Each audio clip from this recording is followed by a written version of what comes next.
Hi students, welcome to my channel learn with Revathi. നമുക്കിന്ന് blue print വിശദമായിട്ട് നോക്കാം. ഒരു ചെറിയ വീഡിയോയാണ്. പെട്ടെന്ന് എങ്ങനെയാണ് എഴുതുന്നതെന്ന് പറഞ്ഞു പോകുന്നു, അത്രേ ഉള്ളൂ. TM ചോദിക്കുന്ന പോലെ തന്നെയാണ്. ക്വസ്റ്റ്യനിൽ എന്താണോ ചോദിച്ചേക്കുന്നത് ഫോർമാറ്റ് യൂസ് ചെയ്തിട്ട് ആഡ് ചെയ്യേണ്ട ഡേറ്റാസ് ക്വസ്റ്റ്യനിൽ ഉണ്ടായിരിക്കുക. ഡേറ്റാസ് വെച്ച് നമ്മൾ തന്നെയാണ് എഴുതേണ്ടത്. ഇപ്പോൾ TM നമ്മളോട് എന്താണോ ക്ലാസ്സിൽ ചെയ്യിപ്പിക്കാൻ പറഞ്ഞേക്കുന്നത് അതാണ് നമ്മൾ TM എഴുതേണ്ടത് പരീക്ഷയ്ക്ക്. അപ്പം നമുക്ക് ആ ചെയ്യാൻ പറഞ്ഞേക്കുന്നത് എന്താണെന്ന് നമുക്ക് അറിയണം ആദ്യം. ഇപ്പം അംശബന്ധമാണെങ്കിൽ, അല്ലെങ്കിൽ പരപ്പളവ് കാണാനാണെങ്കിൽ, അല്ലെങ്കിൽ ചുറ്റളവ് കാണാനാണെങ്കിൽ, ഇതൊക്കെ നമുക്ക് അറിഞ്ഞാലാണ് നമുക്കത് എഴുതാൻ പറ്റുള്ളൂ TMലേക്ക്. അപ്പോൾ അത്തരത്തിലുള്ള സാഹചര്യങ്ങളിൽ നിങ്ങൾ നല്ല വൃത്തിയായിട്ട് ഫോർമാറ്റ് എഴുതി വെക്കുക.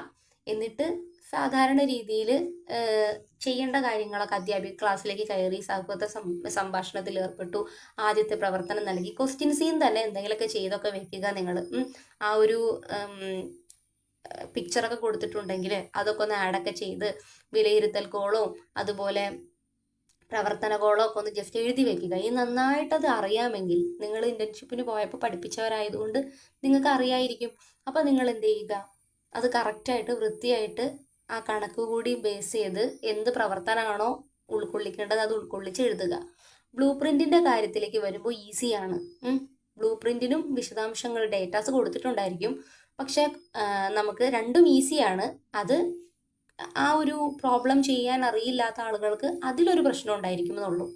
ബ്ലൂ പ്രിന്റിലേക്ക് വരുമ്പോൾ ആ ഒരു പ്രശ്നം കൂടി ഇല്ല, സൂപ്പറായിട്ട് എഴുതാൻ പറ്റും. അപ്പോൾ ഈ ബ്ലൂ പ്രിന്റിന് 2 ടേബിളാണ് നമുക്ക് വേണ്ടത്. ആദ്യത്തെ ടേബിളിൽ നമ്മൾ ഉള്ളടക്കവും ലക്ഷ്യങ്ങളൊക്കെയാണ് കൊടുക്കുന്നത്. ഇവിടെ നമ്മൾ ആദ്യത്തെ ടേബിളിൽ എത്ര കോളം ഉണ്ട്? 5 കോളമാണുള്ളത്. അതിൽ ആദ്യത്തെ കോളം പാഠഭാഗം, അറിവ്, സെക്കൻഡ് കോളം, തേർഡ് കോളം മനസ്സിലാക്കൽ, ഫോർത്ത് പ്രയോഗം, ഏറ്റവും ലാസ്റ്റ് കോളം ആകെ മാർക്കാണ്. ഇതിന്റെ ഏറ്റവും ലാസ്റ്റ് റോയിലും നമ്മൾ ആകെ മാർക്ക് കൊടുക്കണം. ഓക്കെ, താഴത്തു നിന്നുള്ള എന്ന് വെച്ച് കഴിഞ്ഞാൽ ഓരോ കോളംസും കൂട്ടിയിട്ട് താഴത്തേക്ക് നമ്മൾ ആകെ മാർക്ക് എഴുതേണ്ടതുണ്ട്. അതേപോലെ മൊത്തത്തിൽ ആകെ മാർക്ക് കൊടുക്കേണ്ടതും ഉണ്ട്. അപ്പൊ അതുകൊണ്ട് ടോട്ടൽ കോളം ഏറ്റവും ലാസ്റ്റ് റോയിലും ഏറ്റവും ലാസ്റ്റ് കോളത്തിലും വേണം. ഇവിടെ പാഠഭാഗം സംഖ്യകൾ, ജാമിതി, അളവുകൾ, ഡാറ്റ കൈകാര്യം, ആകെ എന്നാണ് കൊടുത്തേക്കുന്നത്. നമ്മളുടെ ക്വസ്റ്റ്യനിൽ എന്താണ് കൊടുത്തേക്കുന്നത് അതിനനുസരിച്ച് നമുക്ക് ഇത് സോൾവ് ചെയ്യാൻ. ചിലപ്പോൾ എന്തെങ്കിലും ഒരു ടോപ്പിക് ആയിരിക്കും കൊടുത്തേക്കുന്നത്. ആ ടോപ്പിക് അനുസരിച്ച് വേണം നമ്മൾ ഇത് ഉണ്ടാക്കാൻ. അപ്പൊ നമുക്ക് ആഡ് ചെയ്ത് കൊടുക്കാവുന്നതേ ഉള്ളൂ. ടോപ്പിക്സ്, സബ് ടോപ്പിക്സ് ഒക്കെ വെച്ചിട്ട് ആഡ് ചെയ്ത് കൊടുക്കാം. ഇനി അറിവുണ്ട്, മനസ്സിലാക്കൽ, പ്രയോഗം, ആകെ മാർക്ക്. അവിടെ 2, 2, 2, 1, 2, 2 എന്നൊക്കെ പറഞ്ഞ് കൊടുത്തിട്ടുണ്ട്. ഇതൊക്കെ നമ്മൾ ആഡ് ചെയ്യേണ്ടതാണ്. പിന്നെ അതുപോലെ ആകെ ടോട്ടലൈസ് ചെയ്ത് നമ്മൾ എഴുതി. ഫസ്റ്റ് ടേബിൾ തീർന്നു. അത് കഴിഞ്ഞതിന് ശേഷമാണ് സെക്കൻഡ് ടേബിൾ. സെക്കൻഡ് ടേബിളിൽ ചോദ്യതരം, എണ്ണം മാർക്ക്, ആകെ മാർക്ക് എന്നിങ്ങനെ 4 കോളംസ് ആണ് വേണ്ടത്. ചോദ്യതരം നിങ്ങൾക്ക് അറിയാലോ, 1 വേർഡ്സ് ഉണ്ടായിരിക്കും, പിന്നെ എസ്സേ ഉണ്ടായിരിക്കും, ഷോർട്ട് ക്വസ്റ്റ്യൻസ് ഉണ്ടായിരിക്കും. അതിൽ ഒറ്റ വാചകത്തിൽ എഴുതേണ്ട ചോദ്യതരം എന്ന കോളംസിൽ ഒറ്റ വാക്യത്തിൽ എഴുതേണ്ട ചോദ്യങ്ങൾ, ഹ്രസ്വോത്തര ചോദ്യങ്ങൾ, ദീർഘോത്തര ചോദ്യങ്ങൾ എന്നാണ് കൊടുക്കേണ്ടത്. ഇവിടെ മനസ്സിലാക്കൽ തരം എന്ന് കൊടുത്തിട്ടുണ്ട്, അത് നോക്കണ്ട. ചോദ്യതരം എന്ന ആദ്യത്തെ കോളത്തിൽ നിങ്ങൾ ഒറ്റ വാക്യത്തിൽ എഴുതേണ്ട ചോദ്യങ്ങൾ, ഹ്രസ്വോത്തര ചോദ്യങ്ങൾ, ദീർഘോത്തര ചോദ്യങ്ങൾ എന്ന് കൊടുക്കുക. നെക്സ്റ്റ് കോളം എണ്ണമാണ്. ഒറ്റ വാക്യത്തിൽ എഴുതുന്ന എത്ര ചോദ്യങ്ങൾ? 4 ചോദ്യങ്ങളാണ് ഞാൻ കൊടുത്തേക്കുന്നത്. നിങ്ങൾക്ക് വേണമെങ്കിൽ 5 ചോദ്യമോ 6 ചോദ്യമോ കൊടുക്കാം, 1 വേർഡ്സ്.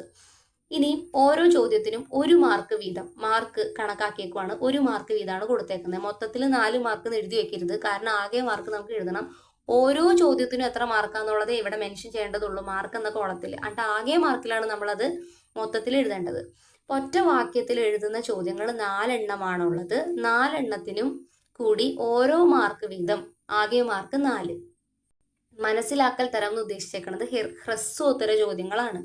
4 എണ്ണം തന്നെ ചോദ്യങ്ങളുടെ എണ്ണം. മാർക്ക് ഓരോ ചോദ്യത്തിനും 2 മാർക്ക് വീതം. ഓക്കെ, അപ്പൊ 4 ചോദ്യം ഉള്ളത് കൊണ്ട് തന്നെ 2, 4, 6, 8 മാർക്ക്. ഓരോ ചോദ്യത്തിനും 2 മാർക്ക് വീതം. 4 ചോദ്യത്തിനും കൂടി ആകുമ്പോൾ ടോട്ടൽ മാർക്ക് 8. ദീർഘോത്തര തരത്തിലുള്ള ചോദ്യങ്ങൾ 2 ചോദ്യമാണ് എസ്സേക്ക് ഞാൻ കൊടുത്തേക്കുന്നത്. നിങ്ങൾക്ക് ഇഷ്ടമുള്ള പോലെ കൊടുക്കാം. ഈ 2 ചോദ്യത്തിനും കൂടി മൊത്തം 8 മാർക്കാണ് പറഞ്ഞേക്കുന്നത്. അപ്പൊ എത്ര ക്വസ്റ്റ്യൻസാ? 2 ക്വസ്റ്റ്യൻസ്.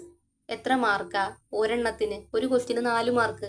ഓക്കെ, ദീർഘോത്തര ചോദ്യങ്ങൾ 2 എണ്ണമാണ്, 2 എസ്സേ, ഒരു ചോദ്യത്തിന് 4 മാർക്ക് വീതം. അപ്പൊ 2 ചോദ്യം കൂടി കൂട്ടുമ്പോൾ 8 മാർക്ക്. ഇതേപോലെയാണ് സെക്കൻഡ് ടേബിള് വരുന്നത്. ലാസ്റ്റ് റോല് വീണ്ടും ആകെ വേണം. ആദ്യം പറഞ്ഞതുപോലെ ലാസ്റ്റ് റോയിലും ലാസ്റ്റ് കോളത്തിലും ടോട്ടൽ ആയിരിക്കണം വേണ്ടത്. അപ്പൊ ആദ്യത്തെ കോളത്തിൽ എന്തൊക്കെയാണ്? പാഠഭാഗം, പാഠഭാഗം, അറിവ്, മനസ്സിലാക്കൽ, പ്രയോഗം, ആകെ മാർക്ക്. നെക്സ്റ്റില് ചോദ്യതരം, എണ്ണം, മാർക്ക്, ആകെ. ഈ 2 ടേബിളാണ് നമ്മൾ എഴുതേണ്ടത്. ഇനിയും ബ്ലൂ പ്രിന്റ് എന്നത് ഒരു പരീക്ഷയുടെ സമഗ്രമായ രൂപരേഖയാണ്. ഇത് തയ്യാറാക്കുന്നതിലൂടെ താഴെ പറയുന്ന ഗുണങ്ങൾ ലഭിക്കുന്നു. ഒരു സമഗ്രമായ രൂപരേഖയാണ് എന്തിന്റെ? പരീക്ഷയുടെ. ഓക്കെ, താഴെ പറയുന്ന ഗുണങ്ങൾ ഇതിലൂടെ ഉണ്ട്. തുല്യ പ്രാധാന്യം, കൃത്യത, സമഗ്രത. തുല്യ പ്രാധാന്യം എന്ന് പറഞ്ഞാൽ എന്താ? പാഠഭാഗങ്ങൾക്കും ലക്ഷ്യങ്ങൾക്കും അറിവ്, മനസ്സിലാക്കൽ, പ്രയോഗം തുടങ്ങിയവയൊക്കെ പഠന ലക്ഷ്യങ്ങളാണ്. അർഹമായ പ്രാധാന്യം നൽകുന്നുണ്ട് അല്ലെ? എല്ലാത്തിനും തുല്യമായ പ്രാധാന്യം കൊടുക്കുന്നുണ്ട്. ആ പാഠഭാഗം പഠിച്ചതിലൂടെ കുട്ടിക്ക് എന്ത് പഠന ലക്ഷ്യങ്ങൾ ലഭിച്ചു, കുട്ടി എത്രത്തോളം അറിവ് നേടി, എത്രത്തോളം മനസ്സിലാക്കി, എത്രത്തോളം അത് പ്രയോഗിച്ചു, ഇതിനൊക്കെ നമ്മൾ അവിടെ മാർക്ക് കൊടുക്കുന്നുണ്ട്, ആകെ മാർക്കും കൂട്ടുന്നുണ്ട്. അപ്പൊ എല്ലാത്തിനും ആ പാഠഭാഗവുമായി ബന്ധപ്പെട്ട പഠന ലക്ഷ്യങ്ങൾക്കെല്ലാം തന്നെ പ്രാധാന്യം കൊടുക്കുന്നുണ്ട്. കൃത്യത, ചോദ്യങ്ങൾ എത്ര എണ്ണം വേണം, ഓരോന്നിനും എത്ര മാർക്ക് നൽകണം എന്നതിൽ കൃത്യതയുണ്ട് അല്ലെ? ദീർഘോത്തര ചോദ്യങ്ങൾ ഇത്ര എണ്ണം, ഇത്ര മാർക്ക് വീതം. ഹ്രസ്വോത്തര ചോദ്യങ്ങളാണെങ്കിൽ ഇത്ര മാർക്ക് വെച്ചിട്ട് ഇത്ര എണ്ണം. അതുപോലെ ഷോർട്ട് ആൻസേഴ്സ്, വൺ വേർഡ്സ് ഇത്രയും വരുന്നുണ്ട്, അതിന് ഓരോന്നിനും ഇത്ര മാർക്ക്, 1 മാർക്ക് വെച്ചിട്ട് ആകെ മാർക്ക് എന്നൊക്കെ പറഞ്ഞ് നമ്മൾ കൃത്യമായ രീതിയിൽ അപ്ഡേറ്റഡ് ആക്കി വെച്ചിട്ടുണ്ട്. സമഗ്രമാണ് അല്ലെ? പഠിപ്പിച്ച പാഠഭാഗങ്ങൾ മുഴുവൻ പരീക്ഷയിൽ ഉൾപ്പെടുത്തുന്നു എന്ന് ഉറപ്പാക്കാൻ ഇത് സഹായിക്കുന്നു. നമ്മൾ പഠിച്ച പാഠഭാഗമൊക്കെ തന്നെ പരീക്ഷയിൽ ഉൾപ്പെടുന്നുണ്ട്. പുറത്തുനിന്നൊക്കെ കുറച്ചൊക്കെ വന്നാലും പഠിച്ചതിൽ നിന്നും ചോദിച്ചിട്ടുണ്ട്. കുട്ടികൾക്ക് സ്വന്തമായ അറിവിൽ നിന്ന് അല്ലെങ്കിൽ പഠിച്ചതിൽ നിന്ന് എന്തെങ്കിലുമൊക്കെ പ്രയോജനം വേണ്ടേ? അപ്പൊ അത് പ്രായോഗികമാക്കാൻ സാധിക്കുന്നുണ്ട് എന്നതും ഈ ഒരു ബ്ലൂ പ്രിന്റിന്റെ വലിയ പ്രാധാന്യങ്ങളിൽ അല്ലെങ്കിൽ ഗുണങ്ങളിൽ പെടുന്നതാണ്. അപ്പൊ ബ്ലൂ പ്രിന്റ് എന്ന് പറയുന്ന ഒരു പരീക്ഷയുടെ സമഗ്രമായിട്ടുള്ള ഒരു രൂപരേഖയാണ്.